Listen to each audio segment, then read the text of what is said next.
அன்பான இறைமக்களே, உங்கள் அனைவரையும் நம் ஆண்டவராகிய இயேசு கிறிஸ்துவின் நாமத்தினால் வாழ்த்துகிறேன். இன்று இறைவார்த்தையில் அன்னா தன்னுடைய கண்ணீரை ஜெபமாக மாற்றினார். அதனை ஆண்டவர் கேட்டு அவருக்கு பதில் கொடுத்தார்.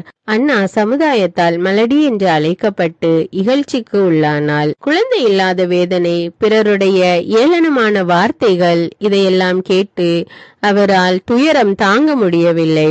ஆண்டவருடைய சமூகத்தில் அவர் கண்ணீரோடு ஜெபித்தார். ஆண்டவர் அவருடைய குரலுக்கு செவி கொடுத்தார்.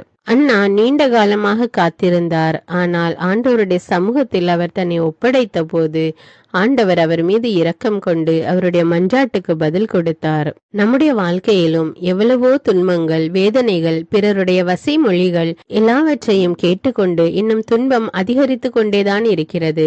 ஆனால் எல்லா வேளையிலும் ஆண்டவருடைய சமூகத்தில் உங்களுடைய மன்றாட்டுகளை கூறுங்கள். ஆண்டவரிடம் உங்களுடைய கவலைகளை விட்டுவிடுங்கள். அவர் உங்களை தேற்றுவார். அவர் உங்களுக்கு பதில் தருவார். ஆண்டவர் இயேசு கிறிஸ்து இறைப்பணிக்காக தன்னுடைய சீடர்களை அழைக்கிறார். அவர்கள் வேலை செய்து கொண்டிருந்தார்கள். ஆனாலும் இயேசுவினுடைய அழைப்பை ஏற்றுக்கொண்டு அவரை பின்தொடர்ந்தார்கள். நாமும் கூட ஆண்டவருடைய நற்செய்தி பணி அறிவிக்க கடமைப்பட்டிருக்கிறோம். ஆண்டவர் நமக்கு கொடுத்திருக்கிற கிருபையை வைத்து நாம் அவருடைய இறைவார்த்தையை மக்களுக்கு அறிவிக்க வேண்டும். அதை நம்முடைய வாழ்வாக்க வேண்டும்.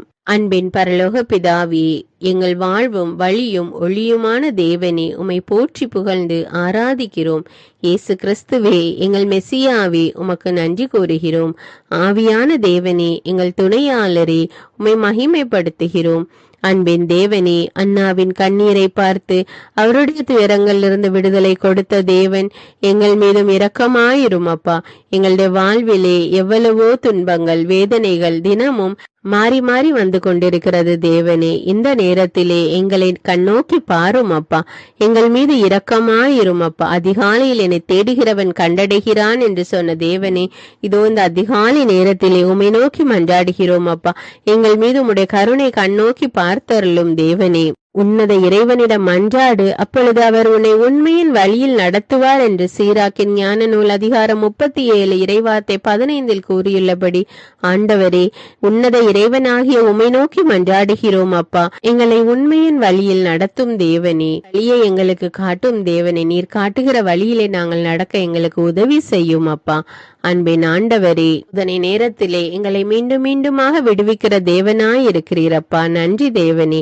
ஆண்டவருக்காக காத்திரு, மன உறுதியோடு இரு என்று சொன்ன தேவனே, இதோ உமக்காக நாங்கள் காத்திருக்கிறோம் அப்பா.